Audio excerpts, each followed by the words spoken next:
thank you for tuning in. Thank you in advance for staying. I'm Alex Black. I'm Courtney, better known as Kurt Cobain. And this is the Cool and Real Life podcast where passions and purpose align. Word. We back. We back. Episode 2. Episode 2. Yeah, man. Thank you guys for all the love and support. Oh, we dapping each joint? Yes. All right, let's discuss that first. I don't care. At least you ain't leave me hanging. Nah, but thank y'all for all the love and support that you showed us with episode 1. Like we said in our gratitude post, we're truly grateful for every like, comment, subscribe, share, all of the feedback, everything. Truly.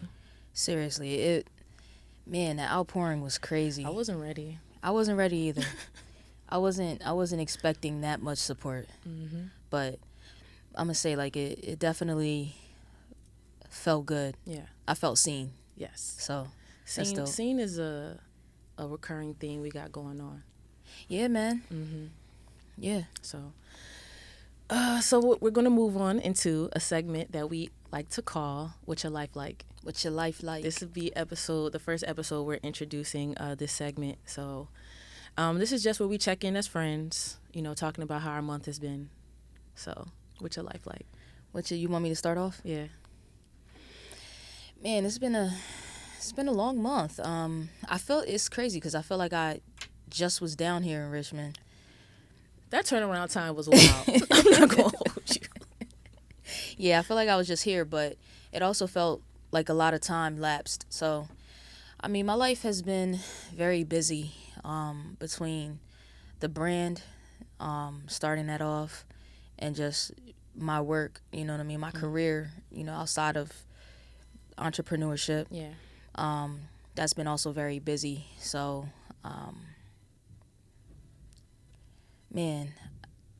just trying to get acclimated with all of the outpouring.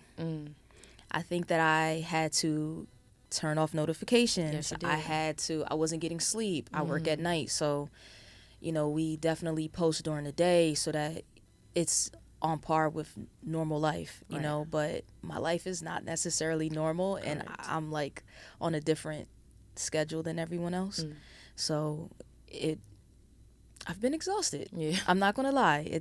I'm not really big on social media in my personal life. So just putting myself out there, that's been a little nerve-wracking. Yeah. Seeing myself on the screen, knowing that strangers are seeing me. Wow. Yeah, because once you give yourself out, once you put it out there, it no longer belongs to you. Right. It now belongs to the world. Mm-hmm. So fragments of us now belong to the world. So I think just the idea of that, It's weird. It took some adjusting too. a It lot of still will. adjusting. Mm-hmm. But I feel a lot better now. Yeah. I feel like I've gotten the hang of it a little bit more than before. What else? Some good and bad situations at work. Okay. You know what I mean? Some very spiritual connections that I've made at work Okay. with the people I care for. Yeah.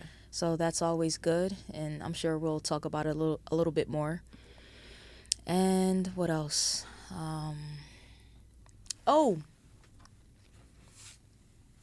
The book club. Yo. Come on now. So, started a book club, a Cool and Real Life book club. One of my homegirls said something on the post that we put out when we were announcing the brand. Yeah. And was like, yo, when you bring the book club back, let me know. And I'm like, you know what? A book club would be really dope. Yeah. You know what I mean? Since we're trying to build community, trying to do things more communal. So, yeah, man, a book club for sure. And then also just trying to find a balance between my time, like self-care, Right. outside of the brand, outside of my career, time for Courtney. And reading is one of the things that I wanted to get back to doing because it definitely makes me happy. Yeah. So, yeah, man, reading with other people, man, that's dope. So I'm excited. That's cool. I'm excited. Yeah, I remember you telling me, even though you picked a different book, I remember you saying, I really want to read about these trees, though. thought that was so cute. Listen, there's this dope book, and maybe we'll read it next month. Yeah. I'm not sure. I just was a little bit apprehensive to announce it to everyone because I was afraid that people would be like, I don't want to read about no trees. Yeah.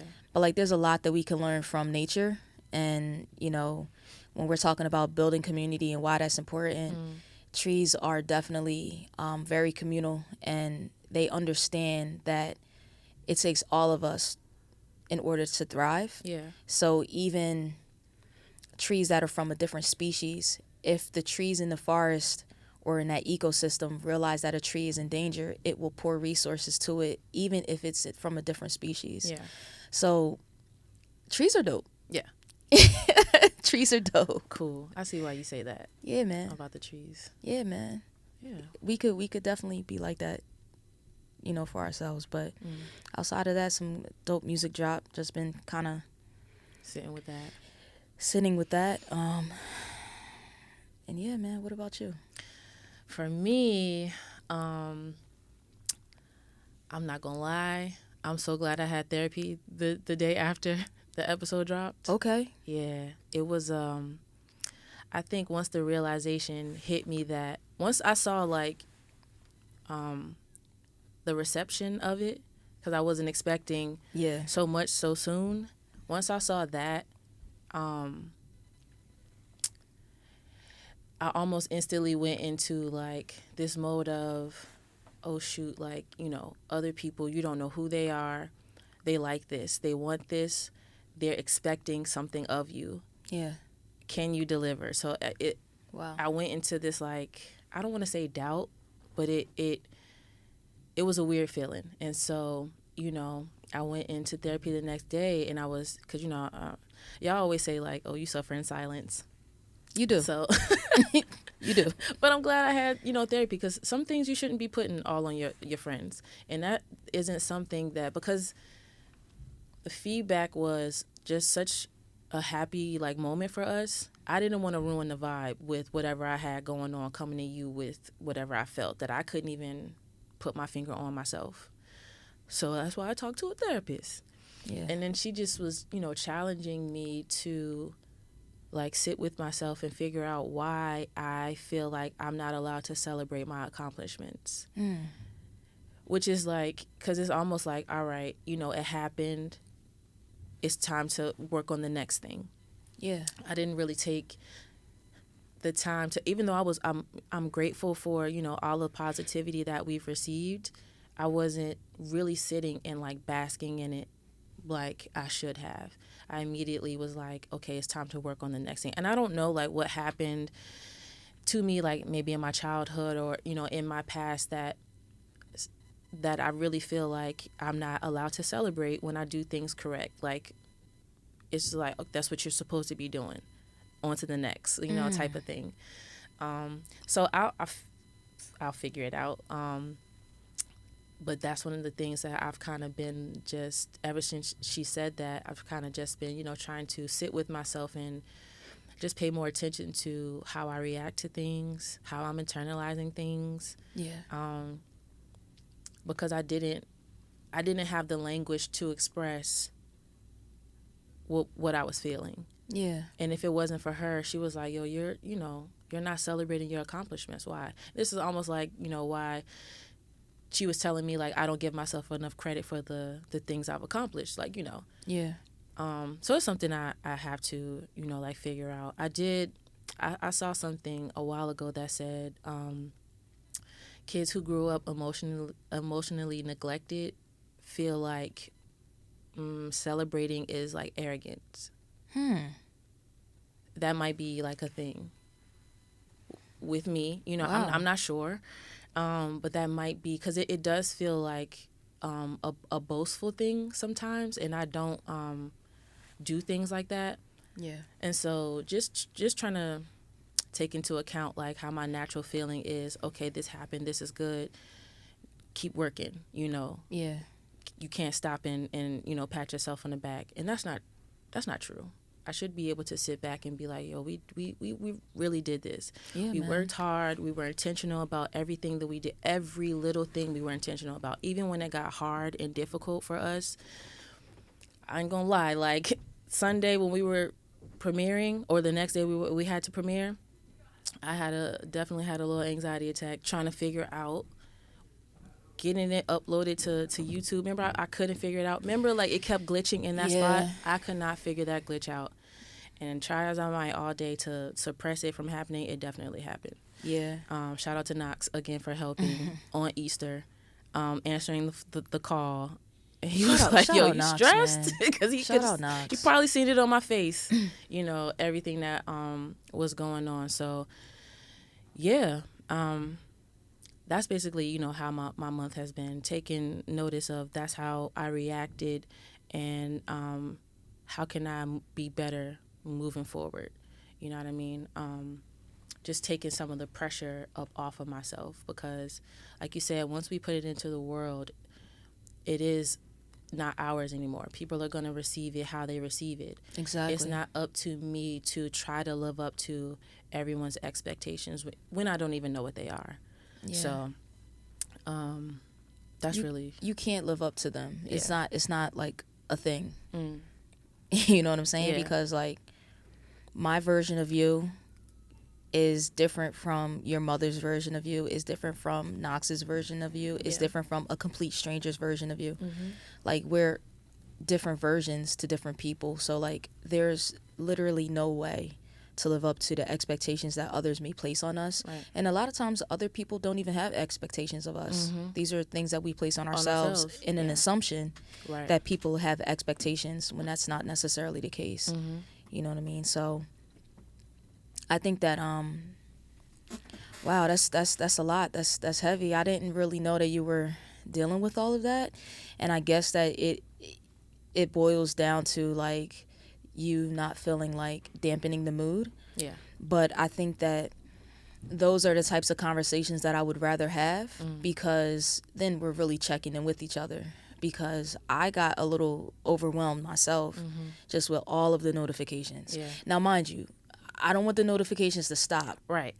It's just that I had to figure out a way to make it work for me. Right. You know what I mean? Like, I'm extremely appreciative that people have taken a liking to what we're doing, and they're expecting, you know, more of whatever it is that we do. I think that they're open. I didn't get the feeling that people had like, oh, I want you guys to do more of this. Why? You know what I mean? Yeah. I didn't get that feeling. I got a feeling of, you guys are sitting on something good. I'm excited for wherever you guys take it. So I had to like dial it in. But yeah, man, like suffering in silence is that's about to be a thing of the past, because like you don't know, I was struggling too. And I mean, just very tired. You know, my daytime job, like my career path is extremely draining, like emotionally, spiritually, mentally. Yeah. And then trying to do something outside of that is tied with my passion. You know what I mean? Trying to do those two things, and then also find time for like family and loved ones, and then find time for myself. It's been an adjustment. Yeah. So yeah, we definitely have to have these conversations that may not be like all honky-dory, but that's not realistic anyway. Right. You know what I'm saying? Yeah. Anything good happen to you this month? Anything make you happy? This, even though I reacted the way that I did, this still made me happy. Okay. Like, you know, releasing, I don't know what I'm doing, you know, releasing like the vlog first, and I did that intentionally because I didn't want that to interfere or coincide with whatever we were doing, you know, with Cool in Real Life. Yeah. And I had been working on that for like almost a year, you know, getting over the hump of not wanting to share myself. And it being received, the two biggest things that I've had going on, being received well, that did definitely make me happy.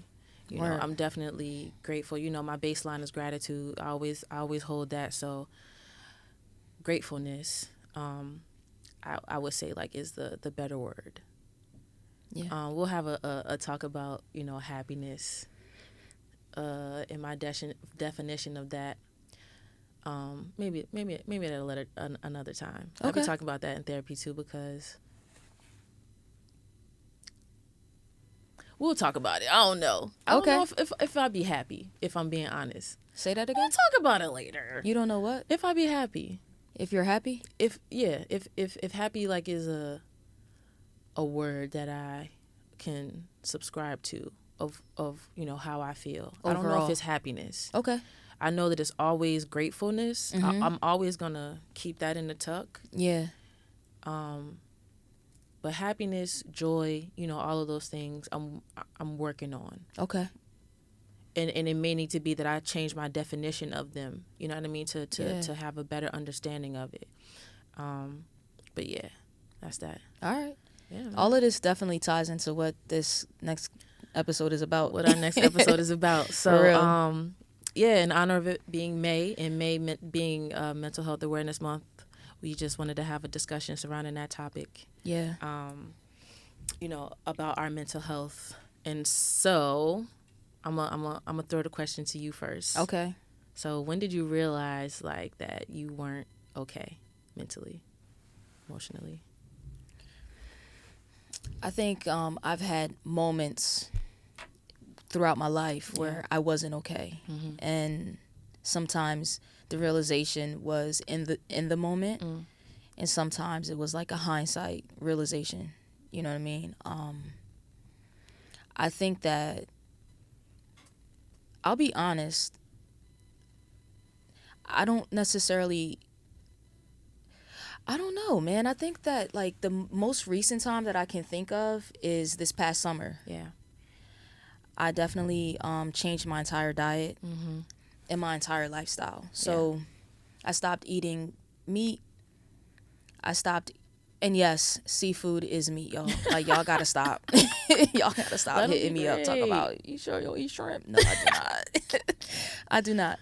Anything that's like alive, you know what I mean? I'm not gonna unalive it to, I can't say that because plants are definitely alive, but I'm plant-based. So I'm not vegan, I'm plant-based. Right. I eat honey, you know what I'm saying? So, but I definitely changed my diet. I stopped eating chicken, beef, pork, X, Y, and Z. And I also started fasting.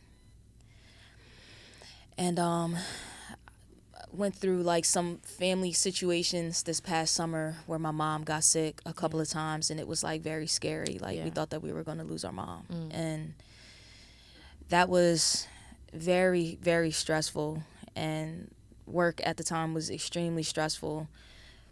My relationship at the time just wasn't working out. And it's just like everything that could have like been going well was like not going well. Right. But the only thing that I kind of like could stand on was like my diet and fasting. And like, that's when I realized that, I'm not okay. You know what I mean? I started to dig a little bit deeper. I started to go a little bit deeper into my spirituality. I started to go into, praying. Before, I just didn't pray at all, didn't meditate at all.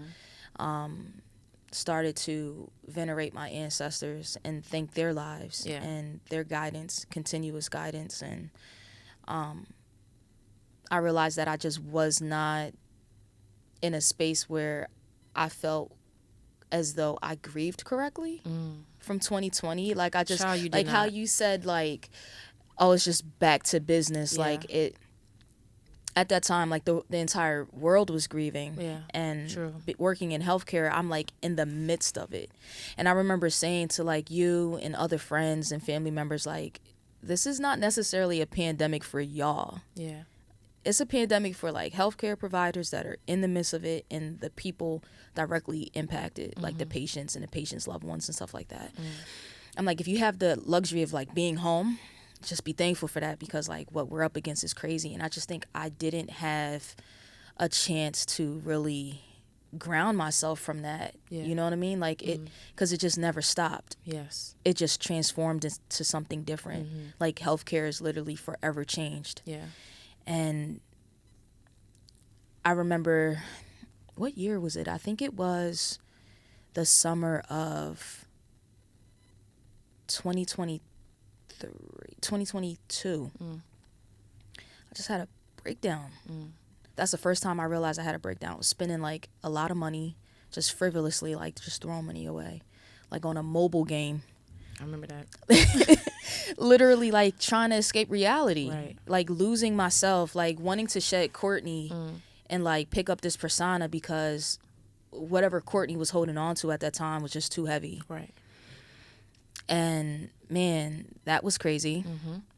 Then I bounced back from that. Did.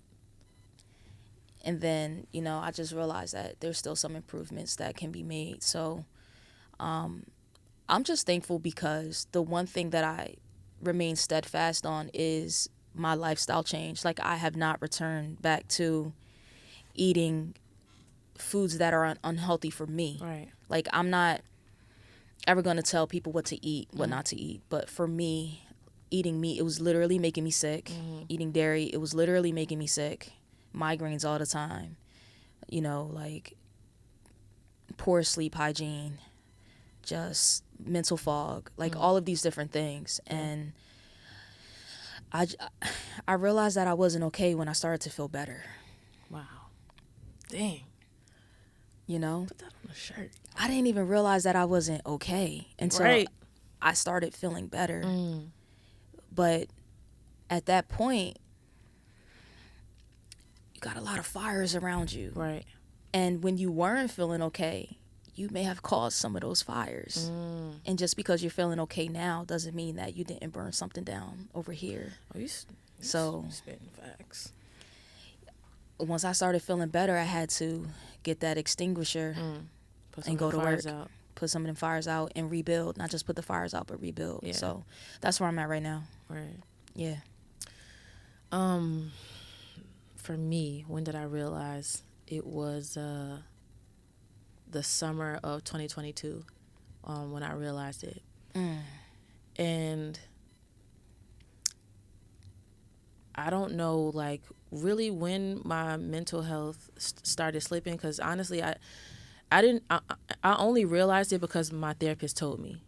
Wow. I couldn't figure out what was wrong with me. Like, I couldn't follow through with tasks. I would really, really, really want to do things, and I just didn't have the desire or anything to even do it. You know, I was working on a project with this woman, and I knew, like, I had to edit, and I would come downstairs and I would just look at the computer and I just would, like, hang my head, knowing that I need to be editing right now. Yeah. I couldn't do it. I remember having a conversation with Knox. We were talking about this cereal, this whatever new cereal he said was banging. And I went to the grocery store just to see if they had it. I was like, let me go down the cereal aisle, see if they got it. And they did have it. I'm all excited. By the time I got to the milk section, I remember just standing there. And I just hung my head and walked away. Wanting this cereal because he said it was banging. Found it in the grocery store. Yeah. Couldn't even, like, have the wherewithal to just get the milk out the milk section. Wow. And it was repeated, like, things like that happening. And then she told me, she was like, I think you're depressed. And I was like, oh, that makes sense. Like, I didn't even, like... You didn't even fight it. I didn't even fight it, you know. And then Yeah. sometimes, you know, we don't... Because we see, like, the depression commercials and we see the sad little blue blob, and, like, we think that's what it looks like, and we don't know how to associate it with ourselves when it don't exactly look like that. Exactly. But when she said that, I was like, oh, you know, that makes sense. She was like, I think you have depression and anxiety, because I remember she would ask me questions and my heart rate is, like, elevated, my breath is getting choppy. I'm like talking through it. She's like, calm down, you know, just calm down. She's like, I think this is what's going on with you. And so that's when I became, like, aware of it. I think for a long time I probably was depressed and didn't know. I think that going through grief is when I couldn't hide it anymore, but I didn't know I was hiding. Word. You know what I'm saying? Word. And so, you know, shout out to, you know, me being in therapy, because she said that. She was like, I don't have not the tools, but she was like, it's above me to diagnose you with it. I'm gonna hook you up with this nurse practitioner. Okay. You hit her up. So I hit up the nurse practitioner. She sent me a message. You know, she was like, take this test. We're gonna see where your levels is at. So I took it, answered the questions. She hit me back and she was like, so both of your numbers are really high and they're even. I don't know like what the Wow. scale was. I want to say maybe 20. I was at a 17 for both depression and anxiety. Wow. She was like, they're so high, and because they're even, we don't know which one came first. I don't know which one came first. Wow. So, you know, she was like, so this is where we're at. And so I do, well, this is my first time like saying it publicly. Not that I'm ashamed or anything, but Yeah. you know, whatever. But, you know, I was diagnosed then with anxiety and depression. And then I had to just start asking for help because I couldn't follow like through with tasks. And this is why I don't say to people, oh, if you really wanted to do it, you would do it. Because that's kind of like something that was like held against me with different things. Yeah. I really wanted to do things. Yeah. I just couldn't. I couldn't like follow through with it. And like I would just have to ask for help. Hey, I've been trying to wash my hair for maybe a month or so now. I realized like I'm not doing it. Can you help me? Yeah. I've been trying to clean the house it took me 3 months one time to ask for help to clean the house because I wasn't doing it on my own. Yeah. You know, like Last month I came down, we cleaned the car. we cleaned it and You were trying to low key like skate over it. And we had some spare time and you were trying to go to like a party or something. And I was like, dog, like you said you needed to clean your car. I said, we ain't going to no party. Pull right up in that car wash and we gonna clean the car. And we just knocked it out and we did it together. And like I saw like at first it kind of was like moving a little slow, but then once we got into it, you just started to rev up. I just needed help. Yeah, man. You know what I mean? Yeah, man. Trying not to like get too emotional. Yeah. But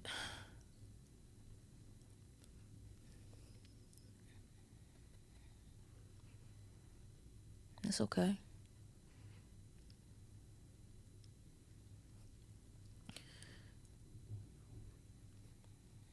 I just needed help Yeah. for a long time. Yeah. And so I'm grateful that, you know, I have people around me who recognize that Yeah. and don't have a problem like jumping in to help even when I don't ask for it. You know, just recognizing, hey, you said you wanted to do this thing. You ain't doing it yet. You probably stuck in a rut. So let me like gently just, you know, push you, or knowing that sometimes like the pushing will send me into like, you know, having a little bit of a anxiety thing going on, and just knowing when to like fall back. Word. It's something that I can't tell people. It's just like a being around me, maybe like getting to know, you know, when to do it and when not. Yeah. I'm grateful for everybody who's, you know, in my life who can help me, you know, where I need to be helped. Yeah, man. I really am grateful because I realized like I shine best like, you know, if you give me a task, if you tell me what to do, like how to do it, I can go through and I can like, you know, execute it. But like leaving me out there on my own to like figure it out, I'm a drown. Yeah. So yeah, that's how I realized sometimes it. some people are just like that. Some people they're just gonna go out and just do it, and they're gonna like, you know, set the blueprint. You're That's one of those people. That's one of I'm definitely like that, but I feel like when I'm not able to be like that, that's when I spiral. And I think it's unfortunate because sometimes when you do like to organize things in a certain way, people look at that like you're controlling. Yeah. You know what I'm saying? Yeah. And it's not that. It's not. Because I'm always open to suggestions on how to be better. Yeah. You know what I mean? But let's just get the blueprint started. And we can go back and tailor it. Yeah. But let's, you know, start it. Yeah. I'm definitely not a fan of group projects. Hated them Jones in school. You know? Oh, man. Like, but, you know, and then some people, they need the guideline. And it's like, I am task oriented. I'll take the task and I'll take it head on. Yeah. And I'll do what needs to be done.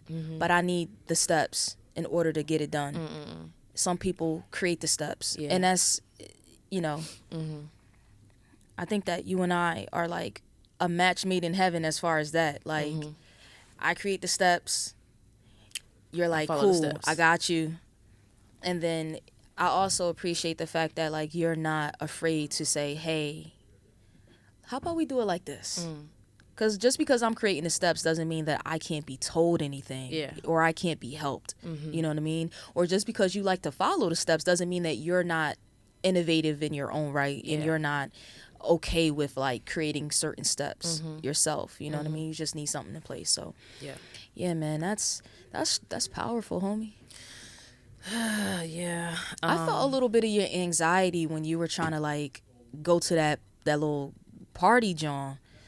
And I was like, I don't go outside, and I don't think ain't people going be to that. knowing that. I was like, but I know that. Yeah, 'Cause I ain't trying to go I out. do front facing things, and I know it looks one way, but I'm Yeah. really a textbook introvert. I don't go outside unless I have to, for real. I'm trying to, open myself back up to, doing and being in more settings where I'm comfortable. Mm-hmm.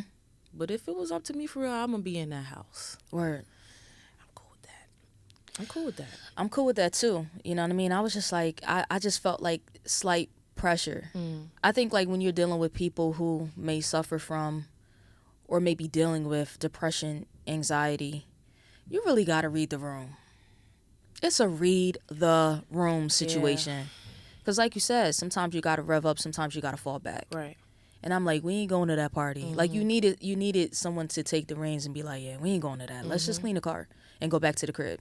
And I think that like, I just saw you decompress. Like you were just like, all right, bet. And we got it done. Yeah, because it's just been so many times, especially like back before I got the diagnosis. I had my hands in a lot of pots, and every person I was helping, every little thing, every time someone called on me, I would answer the call because I was trying to help, network. I was trying to learn, and so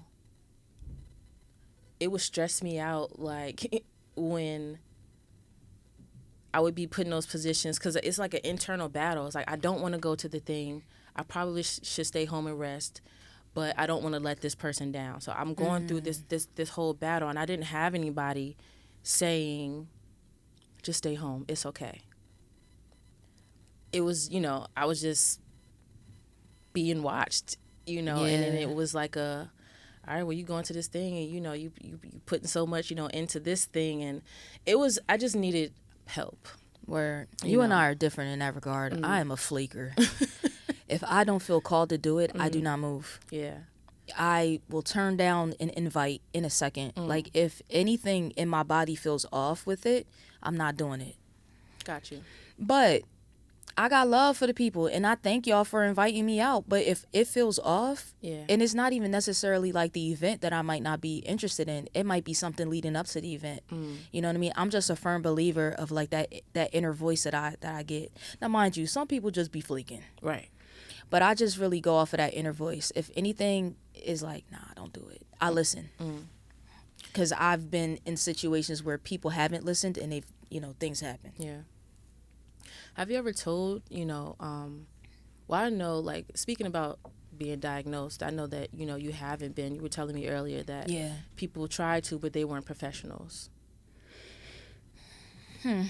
Yeah. So we'll leave it. We'll leave that at that. But yeah, I've never been.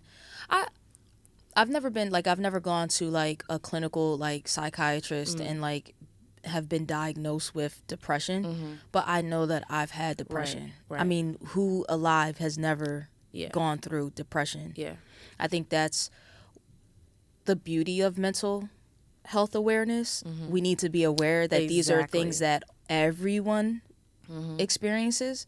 It's just that some people are unable to work through it. Some people might have like chemical imbalances. Yes. There's trauma. It's so many different factors that play into it, but everyone deals with anxiety. Yeah. Everyone deals with depression. Everyone deals with stress. You know what I mean? High levels of stress. I think that like if your personality type is to be a people pleaser, I've yet to meet a person who was a people pleaser who didn't have a level of anxiety. You know what I mean? Just feeling like you have to appease others Yes. to the point where you're not even taking care of It yourself. is daunting, And yeah. I'm in partnership with a person who is a people pleaser. Mm. And what we're working through right now is that I understand that you're a people pleaser to everyone else, but we're going to work on you not being one to me. Mm. And then let's branch that out. Yeah. You know what I mean? So Yeah. I think that not only seeing that in someone, there's people who are just takers. And if you're a people pleaser and you get grouped in with a person who's just going to take, Yeah. God bless y'all. Mm. You know what I'm saying? Like, but mental health awareness is a thing, and I'm thankful that it's a thing, because like growing up in the 90s, Yeah. it was not a thing like it is now. Right. Yeah, absolutely not. I feel like a lot of black households, you better pray. You better pray it off. You better get up. Right. I'll give you something to cry about. Right. Like, and then what? like the thing that's, growing up in the church, the thing that I feel like is happening now, no disrespect, but I feel like I hear a lot of people saying, oh, everybody wants to have anxiety and be depressed now. Or everybody got it now. Yeah. Yes. Everybody does. Yes. A little bit. Yes. Everybody does. You can pray and see it there. It's okay. Yes. Let me not go there, child. That's another conversation. Yeah, another that conversation. I'm down to have. Yeah. So how did your family or friends like react to, I know it's probably not anything that you ever like outright, said, but they know, like, you Yeah. how did they, react? I think I got like mixed responses. Like, my mom has been extremely helpful through it. Yeah. And there's times when she's been problematic. You know what I'm saying? I think that sometimes it's hard to interact with a person who may be depressed or suffer from anxiety and things like that, or any other mental illness, rather. But I think sometimes it's hard for us to take a step back and just see the person and see what they're going through. Yeah. And I've been guilty of that myself. You know what I mean? Like, sometimes it's hard to look beyond, like, okay, this is something different. You know what I mean? And I've dealt with that, but for the most part, I think because let me say this, when you're in a state of depression, you are also in a major state of denial. Sometimes. You know what I mean? And I know that, like, there have been times when loved ones have been like, yo, something's off, and I would get angry or like defensive. Yeah. And I was in denial for some of it, and then like that can be exhausting on people. So for the most part, I think that I've been supported. I kind of dealt with both sides, you know what I mean? But for the most part, overall, with the people that are still in my life right now, like, just extremely supportive. And that's helped me kind of like get over the hump. Word. What about you? I have had nothing but, support from the people who I have told. Yeah. I don't remember like every situation that I've been in to where I ended up disclosing that information. But I remember I told my uncle. I don't remember why, but I remember him like being just in like shock, and he was like, I would have never known. And that's how people be dying out here. Yeah, for real. Because you would have looked at me and saw all that I was doing, all that I was dealing with, and had no clue. Like, Yeah. I'm suffering. Word. On the inside, because I suffer in silence, like you say. And so it's just been people like being okay. I've been able to like sit with myself more to recognize, like, all right, this is what's going on, letting them know this is how it shows up for me in certain areas. I think the biggest surprise was when I told my dad, because he has a store, and I used to run like the social media and things for him, and I just couldn't, like, I didn't have, it was at the time where I think my therapist told me like to fall back from all of the projects I was doing. She was like, you need to stop doing everything that you're doing creatively. I got off of social media, and so when he was coming to ask me for help, and he was like, why do you just like not want to do it? And I'm like, no, it's like I can't, like, this is what's going on. And I was nervous, you know, to tell him, like, is he gonna understand? Like, is he gonna like believe me or whatever? And I remember it was just like a silence and then just like an understanding. Wow. Like, you know, he was like, why didn't you tell me? You know, type of tip. And I just was so grateful that he handled me with tenderness in that moment. Yeah. My dad is not a tender guy. Yeah, You know, yeah. he's not the Greensboro, they not the feelings people. You know what I mean? Bless them. I love them. Yeah. But they just don't deal, you know, in emotions like that. And he handled me with the softness that I don't remember him ever handling me with. Wow. Maybe since I was like a kid, you know. He was just very understanding. And even when I talk to him now, he was like, you know, you sound so much better. You know, you sound good or this. And he was just there for me in that moment. That's and what's up. Shout out to my dad. I'm grateful for him for understanding, you know, in that moment. I think speaking of dads, a little before my dad passed, I realized that he was depressed.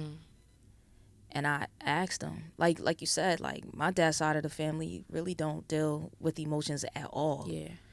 And he just got quiet. And I was like, Dad, like it's okay. Like, it's okay to feel this way.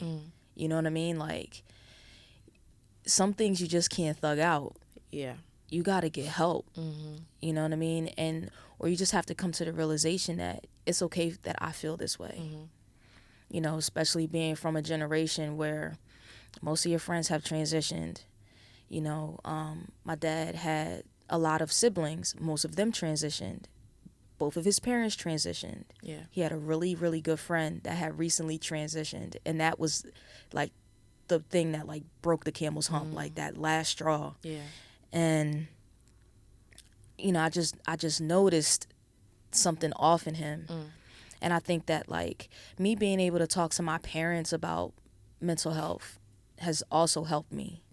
You know what I mean? Like, maybe not always growing up in a household where we talked about those things, but now that I'm an adult, I'm very transparent. Even when my dad was still on this side of things, like very transparent in our conversations. You know what I mean? I thank my mom for that too, because I realized how much my mom plays a vital role in that. Like, she's extremely transparent with us, and like I was able to talk about how she's dealing with mental health, you know, or where she is mentally, and I see how she handles my brother, and you know what I mean. Yeah. So Yeah. Shout out Miss K. Yeah, man. And I definitely shout out need my to mom. circle back and shout out my mom too, because I think during this process, just learning about, you know, mental health is the first time I realized or learned that it could be generational. Yeah. So knowing that my Nana had her mental health struggles, knowing that my mom, she says that she's, you know, over it now. She's through it now, but she was depressed. Yeah. You know, diagnosed herself, and then here I am, you know, in the next generation, and she was able to help me. Like, I remember, she was at my house that day, and it was a day that I couldn't get out of bed. It was just this fall. It was probably like November, December maybe. And she came in. I didn't get up to go to work, and she just saw me, and she was just like, you gotta get help. Like, you know, she was like, your chemicals are unbalanced. Like, this is what's going on. Like, you have to, you know, do something just to, you know, take care of yourself. So just having a parent who went through it herself, you know, was able to just share that information with me, and help me, you know, through it. Not judge me at all or question anything. Like, she saw me and immediately knew what was going on. Word.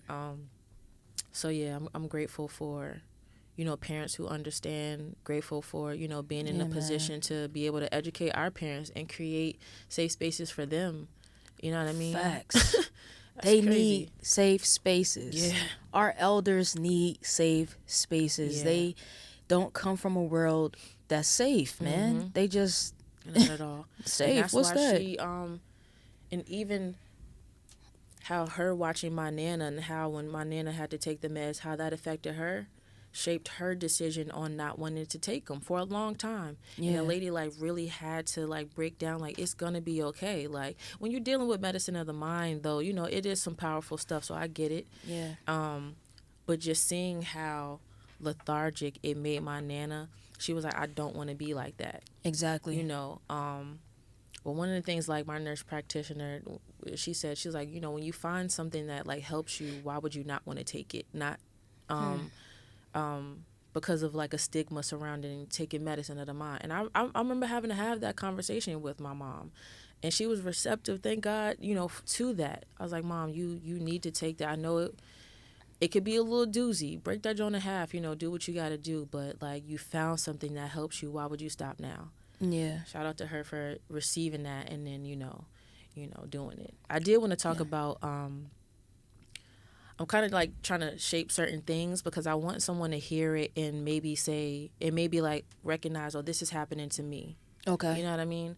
So if you can, like, how does your mental health struggles show up for you? Like, what does that look like? Just not doing my daily tasks. Yeah. Procrastination. Not wanting to leave the house.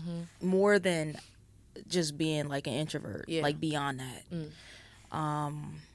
Just showing a lack of interest in things that generally make me happy. Yeah. Moody. Maybe even angry. And I saw something where they were talking about like how mental illness shows up in Black women in particular.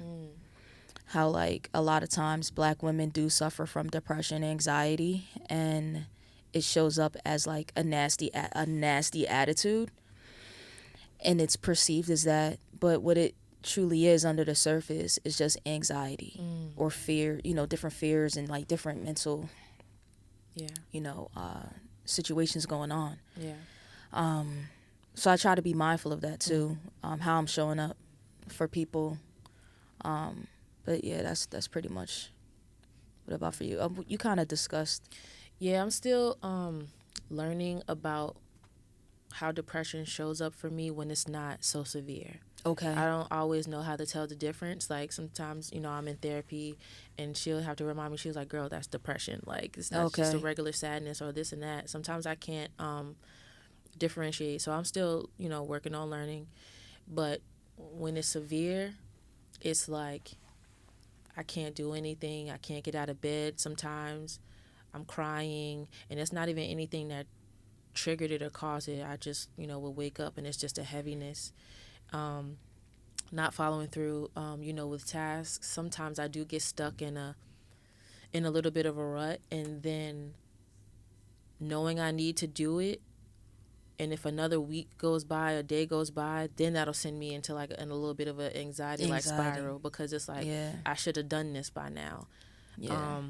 That is pretty much like how the depression shows up for me. Anxiety is because there's a difference between nervousness and anxiety. And so for me, it feels like the walls are closing in. Like my body go like, cold a little bit. I can hear it almost like on set. Wow.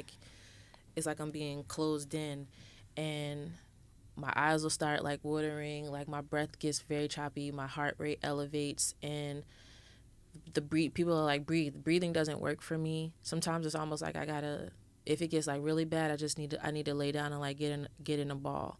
I started having like trauma responses when people would call me out the blue who normally didn't, especially family from Jersey. I'm automatically like, I answered for a long time, what's wrong or what happened. Right. For a long time I did that because I still why you answer calling like that. me? Why you calling me? You don't call me. Who died? You called me at the wrong time. What's wrong? What's wrong? Like immediately, like in a panic. Yeah. And then sometimes, and I try not to have it happen like in front of family because they don't really understand. They're it's like, just breathe, just calm down. I cannot at this point. The last time I had like a bad one, was New Year's. I don't even know what happened. My mind is always working, even when I don't, because I was asleep at my mom's house. Oh, wow. Woke up out of my sleep, like couldn't breathe, doing this and that. And then that was the first time I had one like in front of them, and she like touched my heart, and she could feel that it was like beating so fast, and that I couldn't even breathe, properly. So just that's how it like shows up for me, physically. I was, on medicine. I stopped taking it. I stopped taking the one for depression because I just didn't like the way it made me feel. I probably should have just gone back to like a lower dosage instead of just not taking it at all. Yeah, because it's dangerous to just not take it. Yeah, I did. And then I was going through all of what I went through off it. Yeah, it's dangerous. Sometimes it's dangerous to take it. And I think that that's like so sad when people are trying to do what they feel as though is the right thing to do. And then you start to get bad feelings from taking the medication, which also stops people from wanting to take the medication because of the harmful side effects. Right. But it's also very dangerous when you just want to stop taking it. It's not necessarily a medication that you can just, these are not medications that you can just stop taking. Right. You know what I mean? It could be very harmful. It could be very dangerous. So I'm going to look into the camera for this one, just because I feel like called to do it. If you are on medication and you feel the need to not take it anymore, just definitely get advice from like a physician or something like that, like a medical professional, before you just don't do it. Yeah. You know what I mean? It's not that safe. Yeah. Don't be like me. Be better than me. It's not be better than you. I mean, like, people do it. Yeah. It's not be better than you. It's not like you, I don't want to say you did anything like wrong. You may not have known. Oh, I didn't know. I'm today years old finding out how harmful it was. So yeah, I'm sure there's a lot of people that are in the same boat as you. I remember I would go through like these different bouts of depression, and it was brought on by like life events. You know what I mean? Even like a good life event, it could be like maybe not depression, but like maybe anxiety. Like if it's like a big life event, I have to move, or I got a new job, and like all of the pressures of like starting something new. But when I would get depressive episodes, so to speak, right off of like a very traumatic life event, I had a person in my life at the time, not in my life anymore, thankfully, that would just always want to like prescribe me. And I'm like, beloved, listen, why are you trying to do that? I'm going to try to work through this. You know what I mean? Like, I've never been diagnosed, and it's not something that I constantly deal with. Some people constantly deal with it, and they definitely need the help. So don't be prescribing people, man. Like, don't be diagnosing people. Yeah, please, that's dangerous.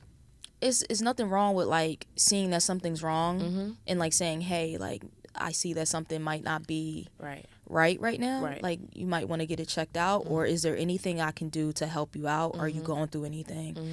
But like, don't be out here just like diagnosing people. You know what I mean? I'm gonna be honest. I would be remiss if I didn't bring up food and like mental health and how those two things go hand in hand.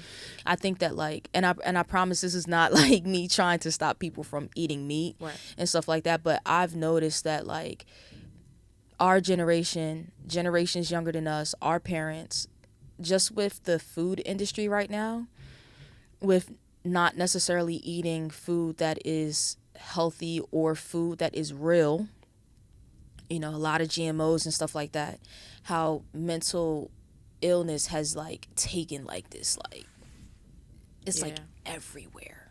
You know what I mean? And we have to look at the links between, like, especially when you're consuming animals, based on like how they're handled while they're alive and how they're handled when they're unalived. We have to think about that. If you're consuming the flesh of something that was depressed, if you're consuming the flesh of something that was anxious, afraid, fearful, and those hormones, they're having hormonal reactions that when you're unaliving something is now in the tissues that you're consuming, what do you think is going to happen to you? And I'm not saying that like if you just stop eating animals, you'll be fine. I'm not saying that, but I think that we definitely should talk about that. Yeah. And I just realized that like mentally, I feel so much better now that I don't consume certain things. Period. Yeah. We also got to put more respect on vitamins. You know what I mean? Not everybody needs to be medicated. Yes. You know, I was at the level where, you know, my chemicals, you know, were definitely unbalanced. But we gotta put more respect on what natural things we can do and how much they can help and affect us too. Yes. Yeah. Yeah. Some of us have a lot of us have vitamin deficiencies for sure. Yeah. For sure. So I just wanted to throw that out there. Yeah, man. And I know you touched on it a little bit, but if you just could repeat, like, what are some of the things that you do to pull yourself out of, you know, the funk when you're in it?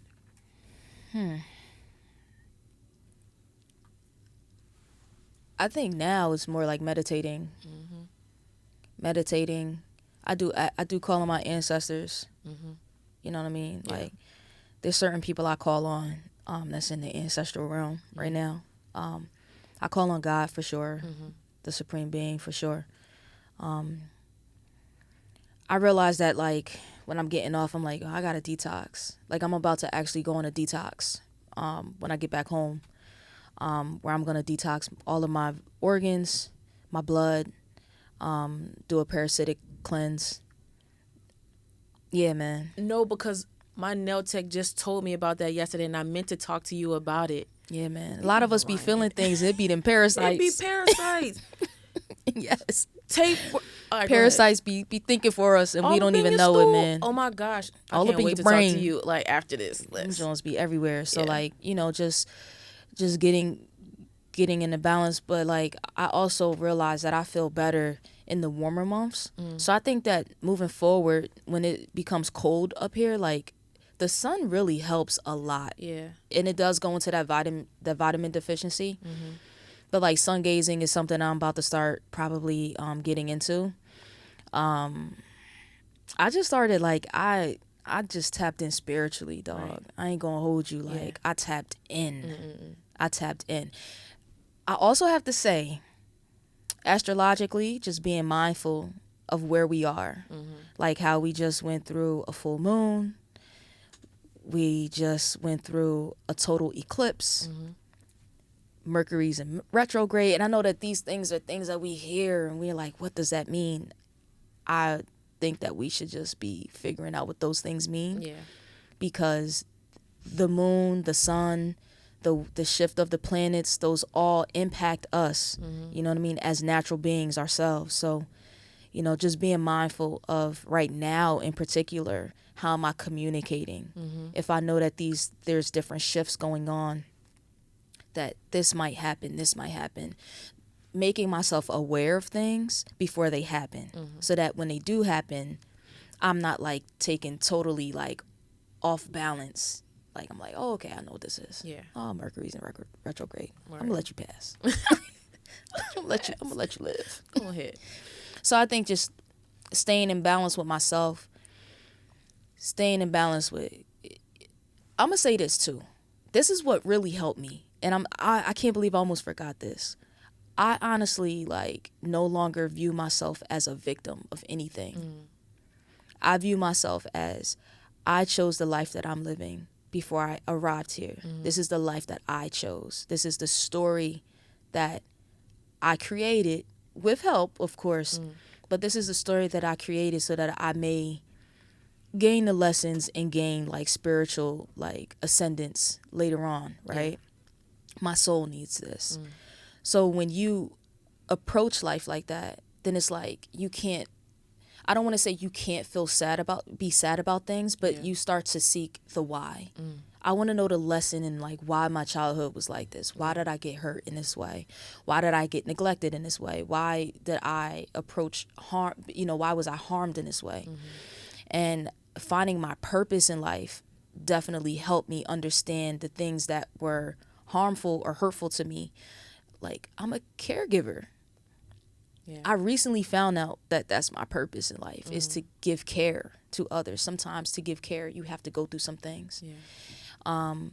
And now where I am in life is I always ask God to place me where I'm supposed to be. So if I end up in a situation that is extremely like stress induced, I'm feeling anxious, I can just breathe and say, God, thank you. You put me here for a reason. Let's get to work.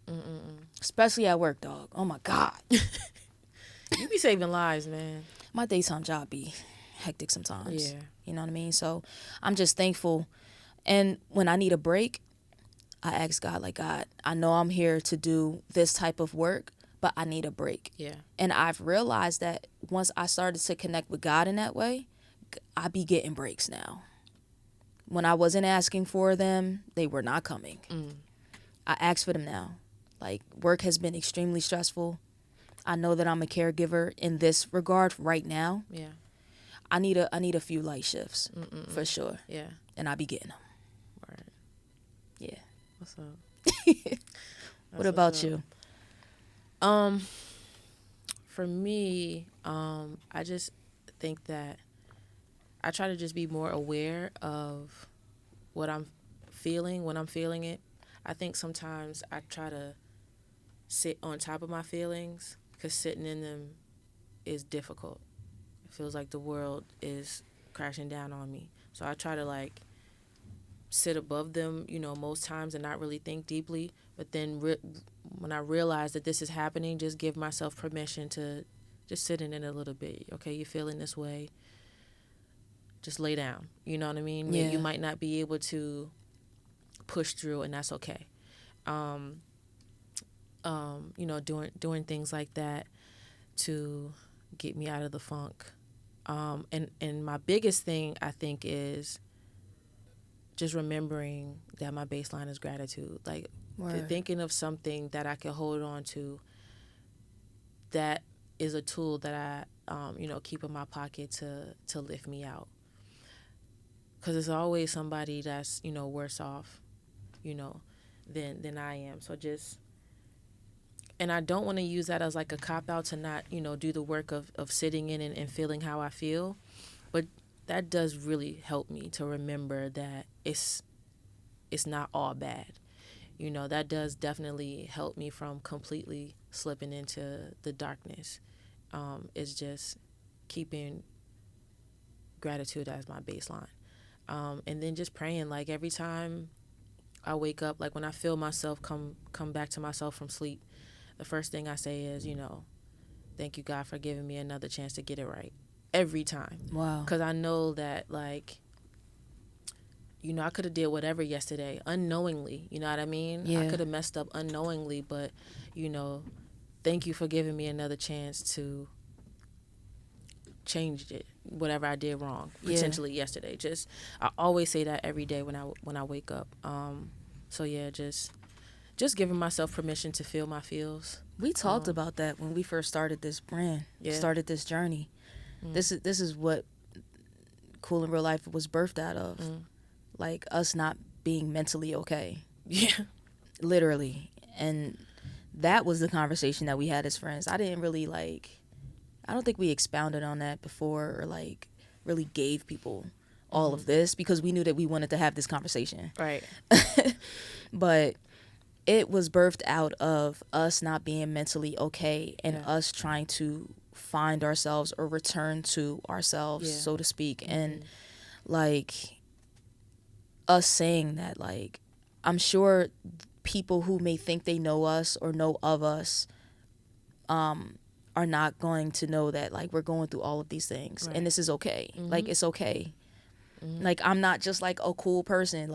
I definitely have feelings. I have emotions. There were times when I did not want to be here. Right. And you and I talked about that. Yeah. Wow. I think that we were in this discovery stage of or not discovery stage, but this realization of I want to be here. Off of a stint of us not wanting to be here. Right. You know what I mean? Right. Not necessarily being we have a plan and we're going to unalive ourselves. Right. And my heart goes out to people who are suffering from that and dealing with that. Yeah. This is a real thing. But more so man, if a bus came through and just knocked my head off, I wouldn't be mad. I wouldn't be mad. Yeah. You know what I mean? And I think that's I think when you come to, it's very saddening to know that you felt that way. Yeah. It's scary. It is scary. You know what I mean? It is. Like, and I, if I'm being honest, that's why when I was like, please just let me get through November and December, because that's when it was the worst for me, because, I felt before, if something happens or if it's my time, like, that's okay. In the fall is when it first shifted to going from that to not being here has to be easier than feeling like this. Yeah. That's when it was a little scary. Yeah, man. Because it's like, now I'm like, all right, now I don't want to, before, if it happens, it happens. Now I don't want to be here no more, because this just hurts too much. Yeah. And then, like, when you find that will to still be here. I would say things, and I'm sure you remember me saying things. I would always say things like, I'm over the human experience. You definitely did say that a lot. I'm over the human experience. Like, God, beam me up out of here. And like, I'm over it. Like, I feel like I felt every emotion, like, possible to feel. I'm over it. You know what I mean? I think that, like, if I'm to be honest, I don't know if I would be here if my mom wasn't here. If something would have happened to my mom. Yeah. You know what I mean? Just, like, thinking about that. And I think, like, the healthcare professional in me, like, stepped up, and stepped in. Yeah. Because I realized that, like, my family needed that. My mom needed that, But her having, like, 2 life scares a month apart, bruh. Dog. And then as your friend, like, hearing you say things like that. Yeah. And then when things went down with Miss K, like, back to back like that. Yeah. As your friend, all I could do was, like, just try to hold space. Like, it was nothing that I could have said to you. You know what I mean? And then, going through my own thing, I understood it. And so, all I could do was just be an ear to listen, when you did call, and tell me this and throw up my prayers. It was rough, man. It was rough. But I'm gonna be honest, like, we made it out that joint. Like, I'm definitely here. I'm in a space where I want to be here. And not only do I want to be here, I want to document that I'm here. Yeah. So I think that that's, like, a big step for me. This saved us in a lot of ways. For sure. It gave us something to look forward to, something to work on. Real. That's another thing I forgot. Like, having a task to do, especially creatively, is definitely something that can sometimes, like, lift me out of those, funky moments. So yeah, working on this with you, putting it into place was definitely helpful. Helpful for sure. For sure. Yeah. Yeah, man. So we nearing the end of this. I just, really just wanted to have this conversation and just, be open and honest about our experiences. I think everyone needs couch time. For sure. If you have the resources, please book a session if you can. Book that session. Child, I've been trying to book a session. I can't find one. And it's okay. Those of you who do have it, like, it is okay to date your therapist. If you have a session the first time and him or her is not working out for you, it's okay to find one. Keep dating them until you find the one that's going to be with one size does not fit it all. Really do not let it discourage you. Please. We are all different, so yeah, it might not fit. It might not be a good fit. You might have to throw on 10 socks. You might have to, you know what I'm saying? You might have to, throw on 10 socks before you find that perfect pair, man, that perfect set. I mean, like, man. Yeah. Man. Yeah. And that's okay. Please just know, and if you don't have, like, the ability to do it, maybe, like, through your job, there's free, it's different for each state. I looked it up. Yeah. It is different for each state, but do your Googles and, just see where the free resources are at. There's programs and facilities out there who do offer things like that. For sure. So, yeah. Yo, you know who made me realize that couch time was okay? Tony Soprano. He was still bugging, but he was on that couch. Yeah. He was on that couch. Yeah. It was my uncle for me. And he's a preacher. Okay. And he was like, everybody, I got that term couch time from him. He's like, everybody needs some couch time. Yeah, man. He ain't lying. If Tony Soprano can do it, it could be So done. can you. Yeah. Yeah, man. Shout out to that. Shout out. So yeah, we're gonna wrap it up. This has been the Cool in Real Life podcast. Thank you for tuning in, and thank you for staying. Thank you. We out. You could find us. Hold on. Oh yeah. For the people that might just be on YouTube with it, if you're on YouTube with it, we love the outpouring. We love the support. Yeah. We all the text messages, all the calls, all the voice memos, all the voicemails, all of that. Yeah.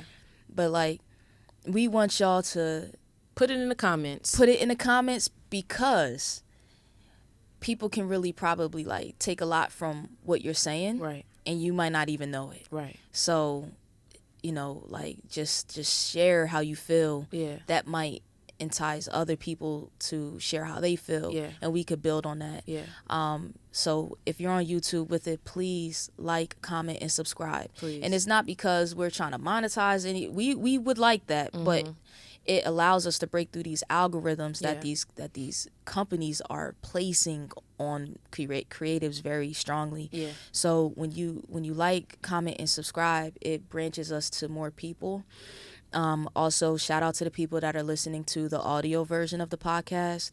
We tried to upload that John to more places, but I realized that like Apple Podcasts and Spotify Podcasts is where the people really like it.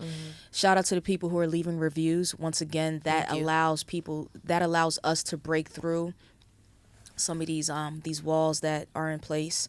And if you're on social media, you can find us on Instagram.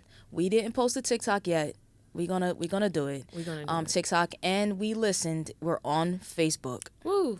I know we was throwing all kinds of shots at Facebook last time, but we listened to the feedback, and it's getting on our nerves. It's definitely making Courtney's booty itch, but it's okay. What? She still do it. Booty itch.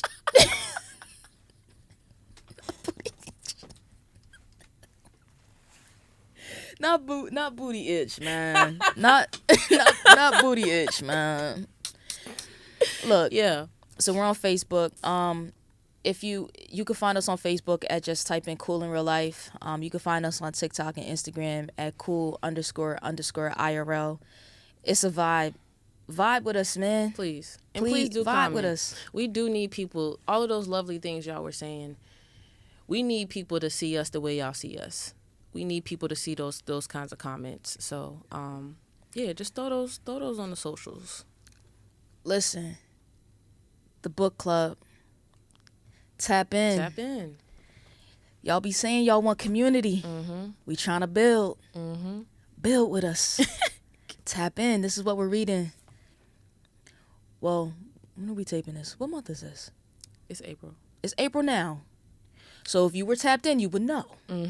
But by the time you see this, we actually not going to be reading this book no more. So see, I can't help you with that. But moving forward, tap in with us. You can get in touch with us on Instagram. If you send a direct message or a personal message on Instagram, we can link you into the book club so you can read along with us. We're having virtual meetings, all of that good stuff. So yeah, for sure. That's it. That's it.